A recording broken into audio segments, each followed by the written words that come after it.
नमस्कार दोस्तों, आप सभी का एक बार फिर से स्वागत है मेरे चैनल मोबाइल वाला ज्ञान में।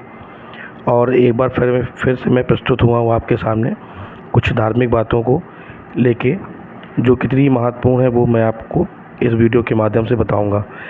जैसा कि मैंने पिछले अभी अपने वीडियो में बताया कि हिंदू धर्म के सभी माह बहुत ही महत्वपूर्ण हैं, और जिसमें से जो हमारा द्वितीय माह है बैसाख माह, वो तो बहुत ही महत्वपूर्ण है।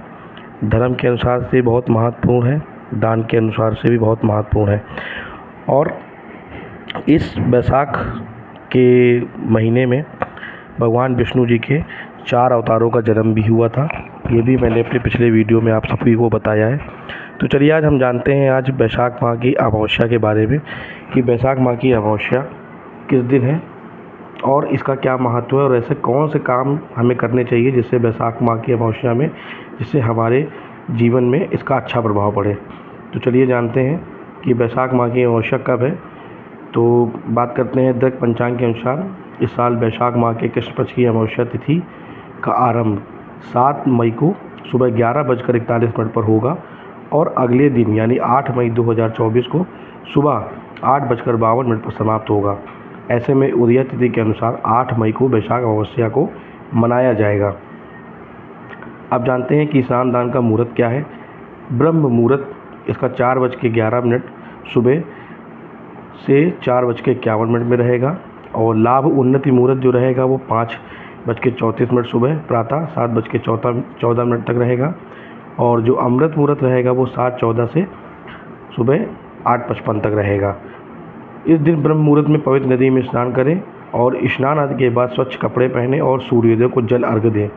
और सबसे विशेष काम क्या है कि पितरों को ज़रूर तर्पण करें, संभव हो तो उपवास रखें, और इसके बाद क्षमता अनुसार दान पुण्य के कार्य को शामिल हों। अब जानते हैं कि ऐसे कौन से काम हैं जो हमें बैसाख अमावस्या में ज़रूर करने चाहिए, जिससे हम लोग को अपने पितरों का आशीर्वाद प्राप्त हो।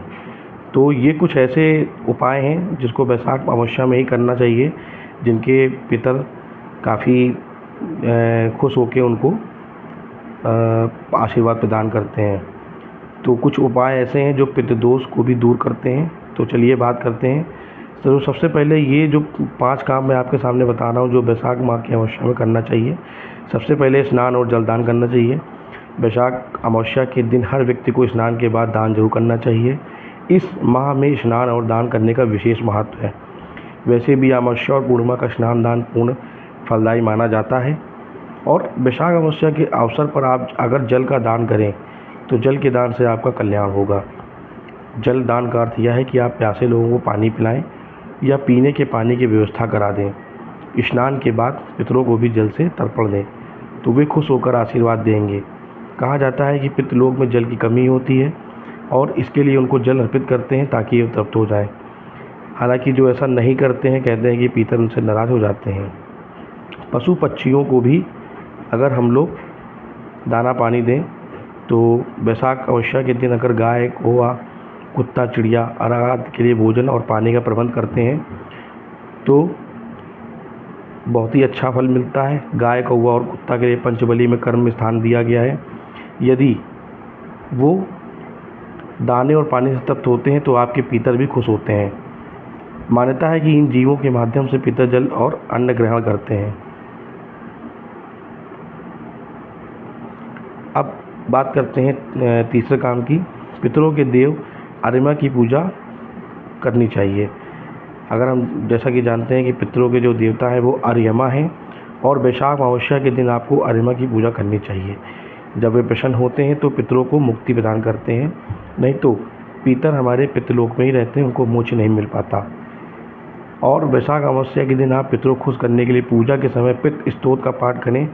आप चाहें तो उस दिन श्रीमद् भागवत कथा का श्रवण कर सकते हैं। भागवत कथा का श्रवण करने से पितृ दोष से मुक्ति मिलती है। बैसाख अमावस्या पर आप भगवान विष्णु की पूजा करें और पितृ दोष से मुक्ति की प्रार्थना कर सकते हैं। तो और सबसे लास्ट बात बहुत ज़रूरी है, बैसाख अमावस्या के अवसर पर आपको पितरों के नियमित दान करना चाहिए। इसमें ख़ास तौर पर आप सफ़ेद वस्त्र, बेड, गाय का घी, बर्तन, गाय या गोवंश, अन्न, ज़मीन, सोना, गुड़ नमक, छाता आदि अपनी क्षमता के अनुसार दान कर सकते हैं। तो ये कुछ ऐसे उपाय जो मैंने बताया आप वैशाख मास में करने पर आपको अपने पितरों का काफ़ी आशीर्वाद प्राप्त होता है और आपके पूर्वज आपसे खुश होते हैं। तो आशा करता हूँ आपको मेरी दी हुई जानकारी काफ़ी पसंद आई होगी। तो कृपया करके मेरे चैनल को लाइक करें, सब्सक्राइब करें और ज़्यादा से ज़्यादा शेयर ज़रूर करें।